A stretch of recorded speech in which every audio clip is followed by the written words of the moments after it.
Hi, thank you for watching Digging to China. I'm Dong Sheng. If you have not done so already, please subscribe to my channel. Thank you very much. The impact of Typhoon Doksuri led to extensive flooding in North China, causing significant damage in Hebei province, where a large portion of the area was submerged. This resulted in considerable losses for the local population. The lack of involvement from higher-level Communist Party officials in coordinating disaster relief operations has contributed to growing public dissatisfaction. Notably, the typically supportive and flattering official media of the Chinese Communist Party, represented by the People's Daily, published a unique feature article titled, "When One Fails to Lead by Personal Example and Establish a Precedent, How Can Others Genuinely Believe and Willingly Follow?" citing a remark attributed to Xi Jinping from the past. The People's Daily lauded it as the wisdom of the General Secretary's classical citation. The article highlighted the assertion, "Without leading, there is no following. Without taking the lead, there is no belief." The active involvement of leading bodies and cadre leaders, spearheading initiative and being at the forefront holds paramount importance for the achievements of our party. The article provided additional context, revealing that the excerpt employed by Xi Jinping can be traced back to the Bao-Yuan era of the Northern Song dynasty. During this period, the Northwest region was embroiled in fierce conflicts and the nation encountered economic challenges. A minister approached the emperor with the same statement, expressing the aspiration that the imperial court should serve as a model. The People's Daily provided a more detailed explanation, stating, "As the proverb goes, if one's own behavior lacks integrity, how can one rectify others? If an individual cannot lead through personal example and establish a precedent, how can others genuinely believe and willingly adhere?" In addition to drawing from classical sources, the People's Daily also referenced a statement by Mao Zedong, a figure revered by Xi Jinping. "Being a model is in itself a form of political influence," and expressed that the wish that the leading cadres possessed the awareness that if one does not lead, others will not follow. If one does not take the lead, others will not believe. They should not only collaborate with the collective, but also take the forefront. Uttering "follow me" versus "charge" can yield a significant contrast. Perhaps the editors of the People's Daily are raising questions about the leadership of local government officials. Party secretaries, governors, municipal party leaders, and mayors across various provinces have been notably absent in personally overseeing disaster relief efforts during the flooding. This absence prompts one to consider, especially among those who possess some knowledge of China, the conspicuous absence of Xi Jinping during these times. Where is his hands-on direction and presence in coordinating relief operations? Even a visit to the affected areas to provide a solace to the affected population has been conspicuously absent. Is the People's Daily daringly alluding to a critique of Xi Jinping? Could this be a result of Xi Jinping's potential setbacks in internal political struggles? These questions create ample room for speculation and contemplation. It appears that the People's Daily is perhaps concerned that their intended message might not be easily understood by readers. In the same section on the front page, there is another article with a related topic titled "Stepping Forward at Crucial Moments," a reminder to party members and cadres to vigorously engage in flood control and disaster relief on the front lines. An article published by Radio France International on August 12th raises the question of why Chinese leader Xi Jinping has not been seen in the flood-affected areas of northeastern Hebei province. The speculation revolves around whether his absence is due to a busy schedule or if he is engaged in confidential discussions in Beidaihe meeting. The so-called Beidaihe meeting is an informal gathering of senior Chinese Communist Party leaders that takes place annually during the summer in the Beidaihe district of Qinhuang Island, Hebei province. The meeting is often held behind the closed doors and is an occasion for party leaders to discuss important political, economic, and policy matters. While specific details of the discussions are not publicly disclosed, the Beidaihe meeting is seen as an important forum for shaping the country's political direction and policy priorities. As analyzed by the Nikkei Economic News, this year's Beidaihe meeting appears to carry significant historical implications. Beidaihe is on the verge of a new political upheaval, even though current and former high-ranking officials of the Chinese Communist Party might refrain from openly discussing it. However, they are likely interested in hearing how the paramount leader will address matters and tackle the array of challenges. This year's Beidaihe gathering is expected to be far from uneventful. According to a report from Nikkei, a veteran party member with 4 decades of close observation of Chinese politics stated, "This is the first time that the influential senior party members have been absent from the Beidaihe meeting." There are rumors circulating that the 81-year-old Hu Jintao no longer resides in Beijing, making his attendance at this year's Beidaihe meeting unlikely.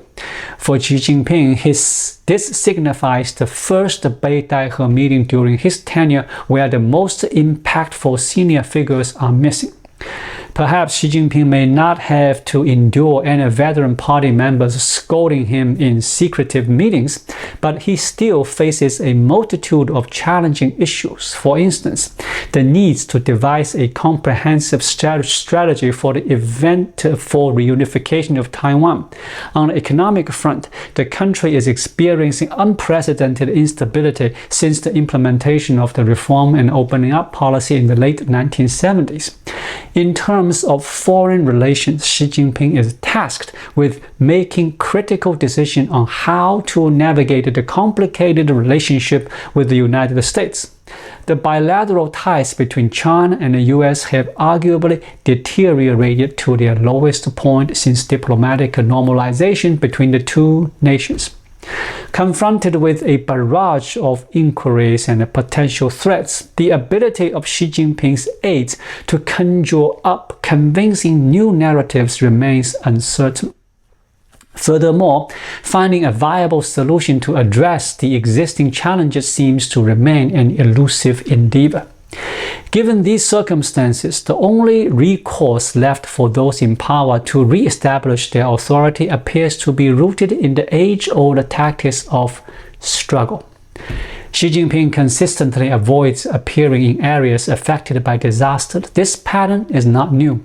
It has been a consistent aspect of his leadership style over the past decade. He has never been observed on-site in disaster-stricken regions.